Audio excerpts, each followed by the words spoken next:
हाँ जी स्टूडेंट्स, ये जो हमारी वर्कशीट है ये अभी प्रीवियस उसी को मैं कंटिन्यू कर रही हूँ। जो वर्कशीट अभी हमने 30th करी हुई है स्टार्ट, उसी के आगे की क्वेश्चन है।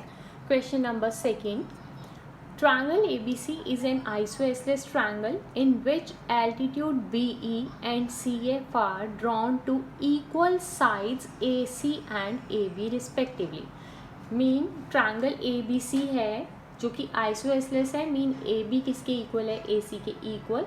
And in which altitude BE and CF are drawn to equal side. जो AB और AC इक्वल साइड हैं, इनके ऊपर ये परपेंडिकुलर ड्रॉ करे गए हैं altitude. Show that these altitudes are equal. Mean हमें ये प्रूव करना है कि इन एनी ट्रायंगल अगर ये AB AC के इक्वल है तो ये जो एल्टीट्यूड है BE और CF ये भी क्या होंगे? इक्वल। BE और CF क्या होंगे? इक्वल। तो सबसे पहले सपोज हमें क्वेश्चन अगर नहीं भी आता तो गिवन और टू प्रूव इन क्वेश्चन में हमने ज़रूर लिखना है। इसके भी मार्क्स होंगे। सपोज ये क्वेश्चन मुझे नहीं आता लेकिन मुझे क्या क्या समझ आ रहा है, इस क्वेश्चन में क्या दिया हुआ है, क्या प्रूव करना है, ये तो मुझे दिखाई दे रहा है यहाँ पे, तो उनको मैं एज इट इज़ लिख सकती हूँ। In triangle ABC AB is equal to AC, क्योंकि उन्होंने कहा है कि triangle ABC is an isosceles triangle. So मैंने यहाँ लिखा AB is equal to AC and BE and CF are altitude. ये हमें गिवन है।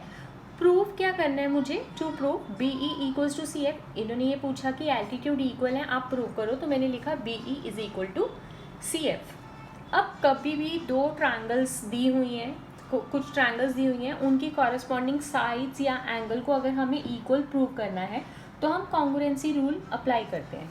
कॉन्ग्रुएंसी रूल के लिए देखो, ट्रायंगल ABE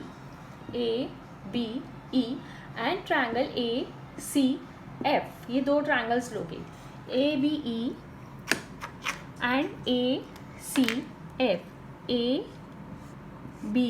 ये वाली और फिर ये ACF, ये दो ट्रायंगल्स हमें दिखाई दे रही हैं।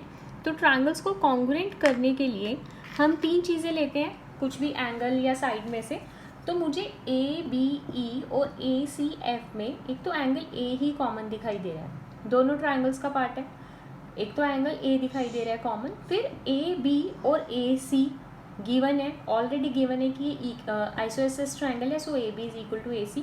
दो चीज़ें हुई, एक तो एंगल A, एक एंगल AA कॉमन, फिर AB साइड जो है AC के इक्वल है, ये भी हमें मिल चुका है। और थर्ड पॉइंट देखो, जो एल्टीट्यूड है BE it mean angle E 90 है, और CF एल्टीट्यूड है इट मीन एंगल F 90 है।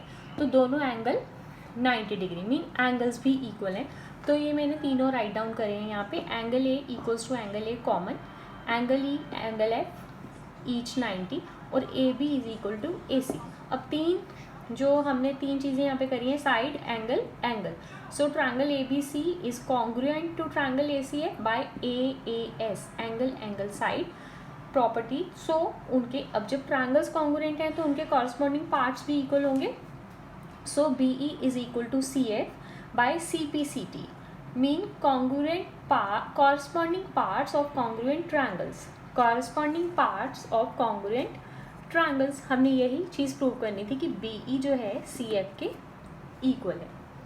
Third question, E and F are respectively the midpoints of equal sides AB and AC। AB और AC का जो E और F है मिड पॉइंट्स है। हमें शो करना है कि जो BF है और जो CE है ये इक्वल है।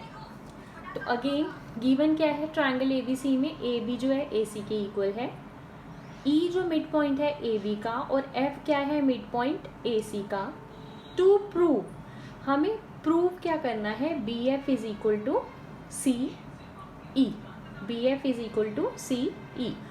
प्रूफ क्या, अब क्योंकि वही हमने एक साइड प्रूव करनी है, ट्रायंगल्स की दो कॉरस्पॉन्डिंग साइड्स को इक्वल प्रूव करना है, mean we have to prove that triangles are congruent.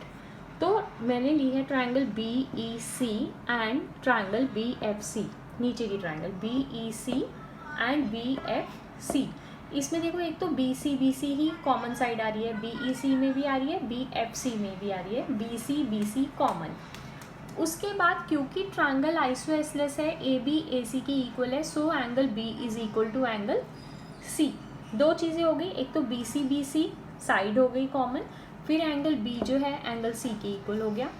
उसके बाद देखो ए बी जो है ए सी के इक्वल है, तो इनका हाफ भी इक्वल होगा। ए बी का हाफ बी ई होगा क्योंकि ई मिड पॉइंट है, ए सी का हाफ सी एफ होगा क्योंकि एफ मिड पॉइंट है। तो हमारे पास लास्ट जो एक बचा point B E is equal to C F. अब अपने पास तीन इसके पार्ट्स इक्वल हैं, B C equals to B C common side, angle B angle C क्योंकि ए बी ए सी के इक्वल है, सो बी एंगल सी के एंगल के equal, and E B is equal to C F because A B is equal to A C, तो इनके half भी equal होंगे, mean B E is equal to B E या E B is equal to C F. So triangle BEC is congruent to triangle BFC by SAS, side angle side. So BF is equal to CE by CPCT, corresponding parts of congruent triangles.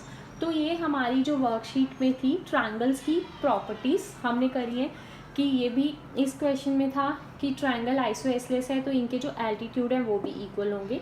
इस triangle में था जो triangle आइसोएसलेस है, ई और F mid point है, तो ये जो मिड पॉइंट्स को ये एक तरह से मीडियन है, बी ई और C F, C B F and C E ये मीडियंस हुई। ए बी सी में अगर ए बी और ए सी ए बी सी ट्रायंगल में ए बी और ए सी आपको इक्वल दिया हुआ है और ये मिड पॉइंट्स दिए हुए हैं, और मिड पॉइंट्स को जब हम इस सी पॉइंट से और बी से ज्वाइन कर रहे हैं तो ये भी क्या है आपस में इक्वल हैं अगर ट्रायंगल आइसोएसलेस है। सिमिलरली अगर ट्रायंगल आइसोएसलेस है तो जो एल्टीट्यूड्स हैं वो भी इक्वल होंगे लेंथ में। एक हमने पीछे अभी ये भी करा है कि अगर ट्रायंगल इक्विलेटरल है तो all angles are equal, so each value of each angle is 60। ये 3 क्वेश्चन हमने आज करे हैं।